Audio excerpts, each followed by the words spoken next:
Bismillahirrahmanirrahim. Assalamualaikum warahmatullahi wabarakatuh. Waalaikumsalam warahmatullahi wabarakatuh. Baiklah, kami dari kelompok 2 akan membahas materi tentang transportasi melintasi membran. Sebelumnya, izinkanlah saya untuk memperkenalkan anggota dari kelompok 2. Yang pertama yaitu Khairatun-Nisa dengan NIM 200310113. Yang kedua, Multi Asmul Sofia dengan NIM 200310117. Dan yang ketiga, Mustika Lara dengan NIM 200310118. Yang mana materi ini untuk memenuhi tugas pada mata kuliah Fisiologi Hewan yang diampu oleh Ibu Dr. Fitri Arsy, SSI, MPD. Baiklah, untuk menghemat waktu, langsung saja kita pada materi yang pertama yang akan disampaikan oleh Khairatun-Nisa. Kepada Nisa, disilahkan.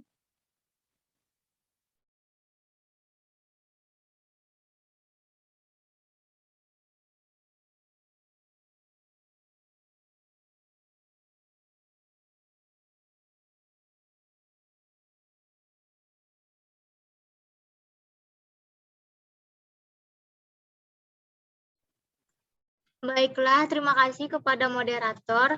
Saya Khairatun-Nisa akan menjelaskan materi tentang membran sel.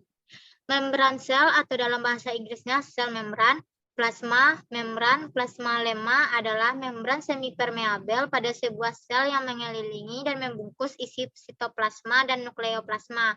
Membran sel memisahkan sel dari cairan interstitial atau komponen utama dari cairan ekstraseluler di sekitarnya.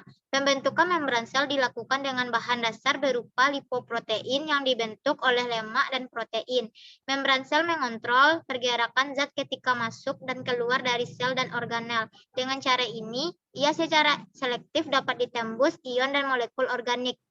Selain itu, membran sel terlibat dalam berbagai proses seluler seperti adesi sel, konduktivitas ionik, dan persinyalan sel, serta berfungsi sebagai permukaan tempat melekatnya beberapa struktur ekstraseluler, termasuk dinding sel, lapisan karbohidrat yang disebut glikokaliks, serta jaringan intraseluler dari serat protein yang disebut sitoskeleton.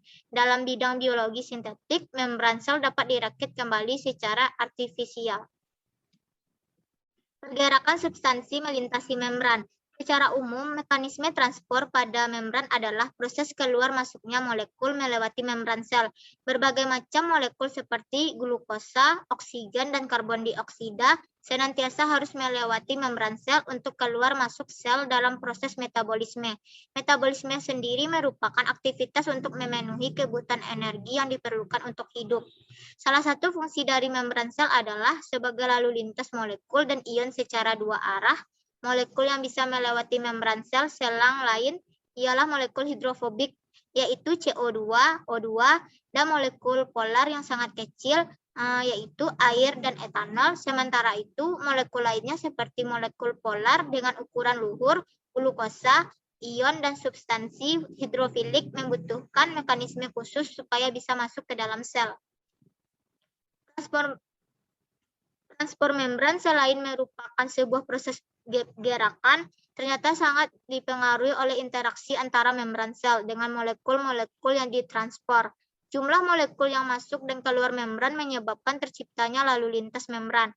Lalu lintas membran digolongkan dijadikan dua cara, yaitu dengan transport pasif untuk molekul-molekul yang mampu menempuh membran tanpa mekanisme khusus, dan transport aktif untuk molekul yang membutuhkan mekanisme khusus. Lalu lintas membran akan membuat perbedaan konsentrasi ion sebagai belakang suatu peristiwa dari dua anggota yang berbeda, yaitu difusi dan transport aktif, yang dikenal sebagai gradien ion. Bertambah lanjut, gradien ion tersebut membuat sel memiliki tegangan listrik seluler. Dalam keadaan istirahat, sitoplasma sel memiliki tegangan selang 30 hingga 100 meter volt, bertambah rendah daripada interstitium. Adapun transport pada membran ini memiliki banyak manfaat, diantaranya menjaga kestabilan pH, menjaga konsentrasi zat dalam sel, memperoleh pasokan zat makanan dan bahan energi, membuang sisa metabolisme yang beracun, serta memasok ion-ion penting ke dalam sel. Ini adalah contoh menggambar dari membran sel. Yaitu di luar selnya ada protein intrinsik, glikoprotein, glikolipid, dan protein ekstrinsik. Lalu di dalam sel adanya protein hidrofilik, protein intrinsik, protein ekstrinsik, dan kepala bilayer yaitu fosfolipid atau hidrofilik.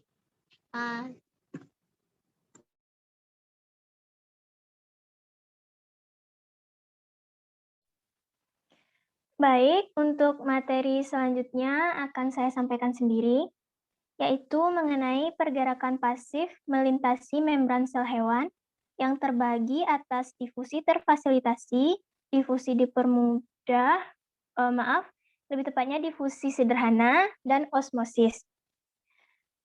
Transport pasif adalah proses perpindahan zat melalui suatu membran dari konsentrasi tinggi ke konsentrasi rendah yang tidak memerlukan energi, di mana transport pasif ini terbagi menjadi 3. Yang pertama yaitu difusi sederhana. Difusi merupakan salah satu proses pergerakan molekul atau ion melalui membran sel, di mana molekul atau ion tersebut bergerak dari daerah yang mempunyai konsentrasi tinggi ke daerah yang mempunyai konsentrasi rendah dan tidak memerlukan energi. Arti difusi secara umum tidak terbatas pada pergerakan molekul atau ion melalui membran yang permeabel, melainkan setiap pergerakan molekul atau ion dari daerah yang mempunyai konsentrasi tinggi ke daerah yang berkonsentrasi rendah. Air, karbon dioksida, dan oksigen merupakan molekul yang dapat melalui membran sel dengan cara difusi. Baiklah, di sini kita dapat melihat gambar pergerakan molekul melalui membran sel. Di sini terdapat H2O dan molekul pewarna. Pada tabung keduanya, molekul pewarnanya mulai menyebar. Dan pada tabung ketiganya, molekul pewarnanya mulai menyebar jauh daripada tabung kedua. Lanjut. Untuk keterangan lebih jelasnya, di sana pergerakan molekul kristal zat warna yang dimasukkan ke dalam gelas berisi air. Mula-mula molekul-molekul zat warna tersebut terkonsentrasi di sekitar kristal zat warna yang melarut dalam air. Selanjutnya, penyebaran molekul zat warna tersebut akan terus berlangsung hingga zat warna tersebut tersebar merata di seluruh bagian air yang terdapat di dalam gelas tersebut. Setelah seluruh zat warna tersebut tersebar merata, dapat dikatakan proses difusi telah berakhir. Namun pergerakan zat warna tidak pernah berhenti. Bedanya, setelah berakhirnya proses difusi, pergerakan molekul-molekul tersebut terjadi secara seimbang, sehingga larutan tetap homogen. Yang kedua yaitu osmosis. Osmosis merupakan proses difusi khusus yang hanya melibatkan air, sehingga biasanya disebut sebagai difusi air. Jadi, osmosis adalah perpindahan molekul zat pelarut yang berkonsentrasi tinggi mengandung banyak air ke dalam larutan yang memiliki konsentrasi zat pelarut yang rendah melalui membran semi permeabel. Untuk gambarnya dapat dilihat di sana terdapat molekul air dan molekul gula, di mana di tengah-tengahnya terdapat membran semi permeabel. Untuk lebih jelasnya, teman-teman bisa melihat sendiri gambar tersebut. Lanjut. Mekanisme terjadinya osmosis pada sel hewan dapat dipengaruhi oleh konsentrasi zat pelarut di dalam sel. Jika dalam keadaan isotonis, yaitu konsentrasi zat pelarut di dalam sel dan di luar sel seimbang, tidak akan ada aktivitas osmosis di dalamnya. Sedangkan, jika dalam keadaan hipertonis atau konsentrasi zat pelarut di dalam sel lebih tinggi dari konsentrasi zat pelarut di luar sel, akan menyebabkan terjadinya osmosis. Aktivitas osmosis ini dapat dilihat dengan adanya krenasi atau penyusutan yang terjadi pada sel hewan. Selanjutnya, mekanisme osmosis yang terjadi pada sel hewan juga dapat dilihat jika konsentrasi zat pelarut di dalam sel lebih rendah dari konsentrasi zat pelarut di luar sel. atau sel dalam keadaan hipotonis. Kegiatan osmosis ini dapat dilihat dengan adanya perpindahan molekul zat di luar sel yang masuk ke dalam sel sehingga menyebabkan terjadinya hemolisis atau pecahnya membran plasma yang dimiliki sel hewan. Untuk gambar lebih jelasnya, teman-teman dapat melihatnya di slide berikut. Mana yang hipertonik, isotonik, dan hipotonik. Lanjut. Yang ketiga yaitu difusi dipermudah atau bisa juga disebut difusi terfasilitasi.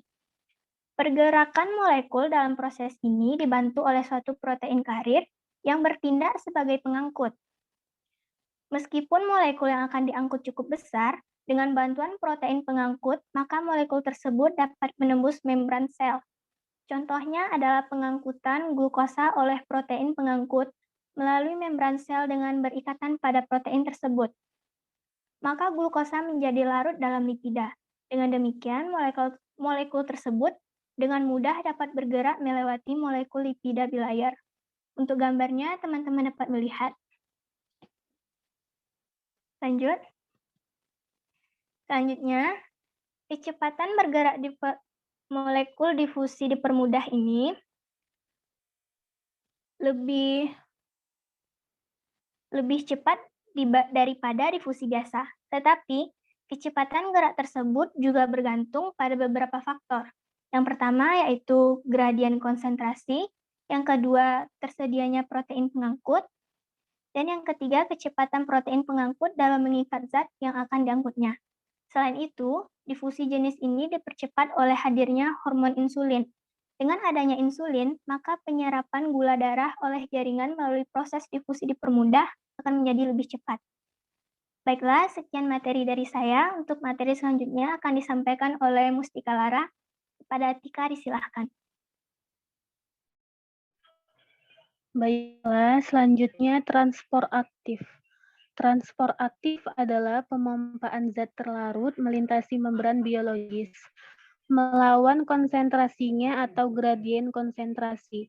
Kemampuan untuk mempertahankan zat kecil terlarut dalam sitoplasma pada konsentrasi lebih tinggi, cairan merupakan faktor penting dalam kelangsungan hidup sel. Banyak sel hewan misalnya menjaga konsentrasi natrium dan kalium yang sangat berbeda dibandingkan dengan lingkungan mereka. Transport aktif memungkinkan sel-sel tidak hanya untuk mempertahankan tingkat zat terlarut yang layak, tetapi juga untuk memompa ion melintasi gradien konsentrasi. Proses ini menciptakan tegangan melintasi membran yang dapat dimanfaatkan untuk kekuatan kerja seluler. Lanjut. Transport aktif memerlukan protein membran berperan sebagai pembawa atau kendaraan untuk melewati membran. Transport melibatkan 3 jenis protein pembawa, yaitu unipor adalah protein pembawa yang mengangkut satu ion atau molekul terlarut pada satu arah saja. Misalnya ion Ca2+ pada membran plasma. Yang kedua, simpor adalah protein pembawa yang mengangkut 2 ion atau molekul terlarut pada satu arah yang sama. Misalnya, pengangkutan asam amino dari usus ke dalam sel-selnya, yang juga membutuhkan pengangkutan ion Na+ pada protein simpor yang sama. Yang ketiga, antipor adalah protein pembawa yang mengangkut 2 ion atau molekul pada arah yang berlawanan, keluar dan ke dalam sel. Misalnya sel-sel yang mempunyai pompa Na+ atau mengeluarkan keluar sel dan K+ yang atau memasuk ke dalam sel. Lebih jelasnya bisa dilihat pada gambar di bawah. Lanjut. Transport aktif terbagi atas transport aktif primer dan sekunder. Transport aktif sekunder juga terdiri atas co-transport dan counter-transport. Yang pertama, transport aktif primer, memakai energi langsung dari ATP, misalnya pompa natrium, kalium, dan kalsium. Pada NaK, 3 ion Na akan dipompa keluar sel, sedangkan 2 ion K akan dipompa ke dalam sel. Pada pompa Ca akan dipompa keluar sel agar konsentrasi Ca di dalam sel rendah. Untuk lebih jelas dilihat pada gambar di bawah. Lanjut.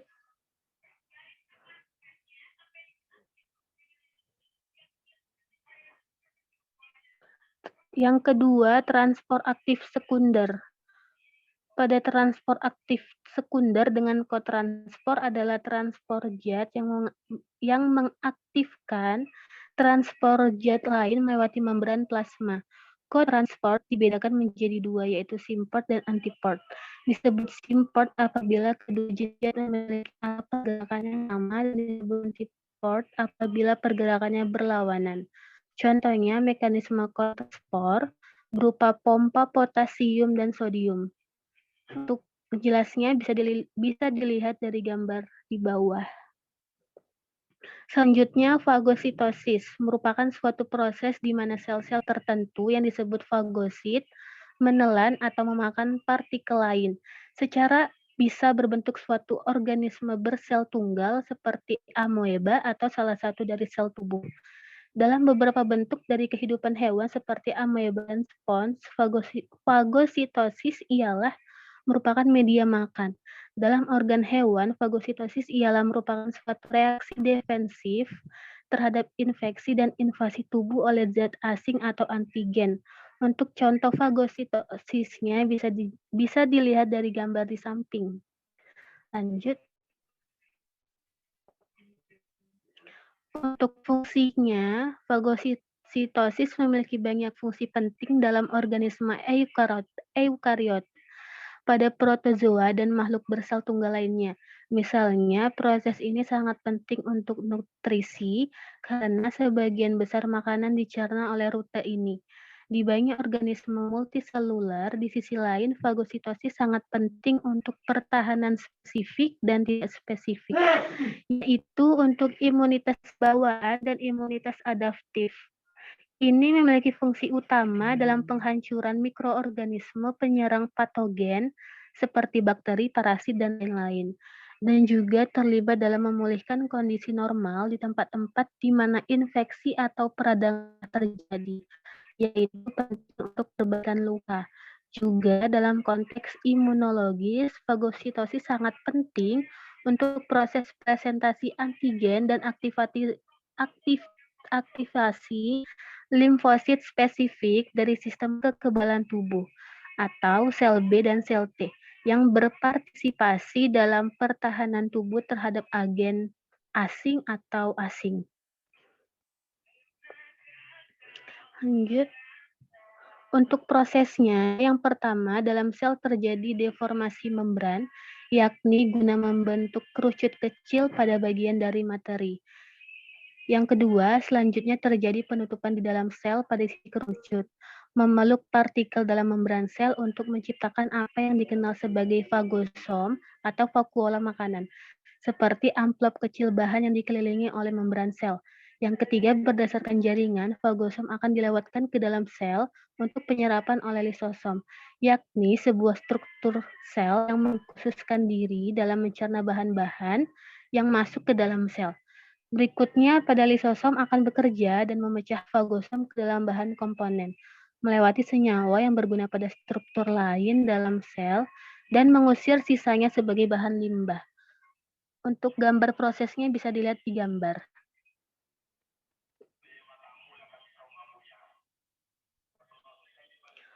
Untuk mekanisme fagositosis, yang pertama pengenalan atau recognition, yaitu mikrobia atau partikel asing terdeteksi oleh sel-sel fagosit.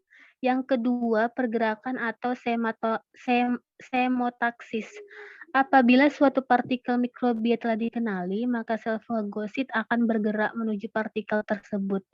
Pada proses ini, mikrobia atau partikel asing mengeluarkan zat yang dapat memikat sel hidup seperti fagosit untuk menghampirinya. Yang ketiga, perlekatan atau adhesion. Dalam sel, fagosit akan bergerak mengarah pada partikel asing yang mana partikel tersebut akan melekat dengan reseptor pada membran sel fagosit. Lanjut. Yang ketiga, penelanan atau ingestion. Pada saat partikel asing telah berikatan dengan reseptor di membran plasma sel fagosit, membran sel fagosit akan menyelubungi seluruh permukaan partikel asing dan menelannya ke sitoplasma dalam sebuah gelembung mirip vakuola yang disebut fagosom. Yang keempat, pencernaan atau digestion. Kemudian pada lisosom yang terdapat pada enzim menghancur seperti asid atau hidroles dan peroksidase, berfungsi dengan fagosom membentuk fagolisosom. Yang kelima, pengeluaran atau releasing. Pada produksi yang mana partikel asing yang tidak dapat dicerna akan kemudian dikeluarkan oleh sel fagosit. Baiklah, selanjutnya saya kembalikan kepada moderator. Baik, terima kasih kita ucapkan kepada Tika. Untuk materi selanjutnya akan kembali disampaikan oleh Vera Tunisa. Kepada Nisa, disilahkan. Baiklah, terima kasih kepada moderator. Saya akan menyampaikan materi tentang pinositosis. Pinositosis merupakan proses di mana partikel-partikel kecil yang berupa cairan ditangkap oleh sel dengan cara membentuk vesikel-vesikel kecil yang merupakan hasil invaginasi membran sel. Vesikel kecil tersebut kemudian akan berfungsi dengan lisosom untuk mencerna partikel tersebut. Proses pinositosis ini yaitu bisa kita lihat dari gambar pada langkah 1-2 molekul melekat pada plasma, 3-5 terjadi lekukan atau invaginasi, 6-8 lepas dari membran plasma dan fragmentasi. Contoh pinositosis yaitu organisme yang melakukan pinositosis adalah amoeba proteus yang melakukan pinositosis terutama untuk mengabsorpsi nutrisi dalam bentuk cairan. Salah satu cara untuk melihat proses ini adalah dengan menambahkan cairan allicin blue yang digunakan untuk sebagai pewarna sel yang transparan, sekaligus memberikan rangsangan terhadap amoeba untuk melakukan pinositosis. Setelah dideteksi allicin blue, amoeba mulai membentuk juluran-juluran sitoplasma dan kemudian amoeba bergerak dengan pseudopodia mendekati nutrisi yang berwarna allicin blue. Allicin blue yang masuk ke dalam sel amoeba membuat sel amoeba yang transparan mulai berwarna sehingga lebih mudah untuk diamati, seperti gambar yang telah tertera di PPT. Adapun fungsi pinositosis. Selama proses tersebut, ada banyak bahan yang dimasukkan ke dalam sel, baik secara selektif dengan pembentukan vesikel berlapis, klatrin, atau non-selektif melalui vesikel yang tidak dilapisi. Fungsinya yaitu untuk penyerapan. Dalam rongga membran plasma yang dilapisi klatrin, berbagai reseptor yang mengenali hormon, faktor pertumbuhan, protein pembawa, selain protein lain, dan lipoprotein dapat menumpuk. Salah satu proses terbaik yang dievaluasi adalah penangkapan kolesterol dalam sel mamalia, yang dimediasi oleh adanya reseptor spesifik dalam membran sel. Secara umum, kolesterol diangkut dalam aliran darah dalam bentuk lipoprotein. Yang paling umum adalah lipoprotein densitas rendah atau LDL. Setelah vesikel yang terlapisi berada dalam sitoplasma, reseptor didaur ulang kembali ke membran dan kolesterol dalam bentuk LDC diangkut ke lisosom untuk diproses dan digunakan oleh sel. Selanjutnya, merangkap metabolit. Proses ini juga digunakan untuk menangkap serangkaian metabolit yang paling penting dalam aktivitas seluler. Beberapa di antaranya adalah vitamin B12 dan zat besi yang tidak dapat diperoleh sel melalui proses transport aktif melalui membran. Kedua metabolit ini sangat penting dalam sintesis hemoglobin, yang merupakan protein terbesar yang ada dalam sel darah merah dalam aliran darah. Di sisi lain, banyak reseptor yang ada di membran sel yang tidak didaur ulang, diserap dengan cara ini dan diangkut ke lisosom untuk dicerna oleh berbagai macam enzim. Sayangnya melalui rute ini atau pinositosis dimediasi reseptor, banyak virus seperti influenza dan HIV masuk ke dalam sel. Selanjutnya, pinositosis vesikel yang tidak tertutup klatrin. Ketika pinositosis terjadi dengan cara lain, di mana vesikel berlapis klatrin tidak terbentuk, proses tersebut ternyata sangat dinamis dan sangat efektif. Sebagai contoh, dalam sel endotel yang merupakan bagian dari pembuluh darah, vesikel yang terbentuk harus memobilisasi sejumlah besar zat terlarut dari aliran darah ke ruang intraseluler.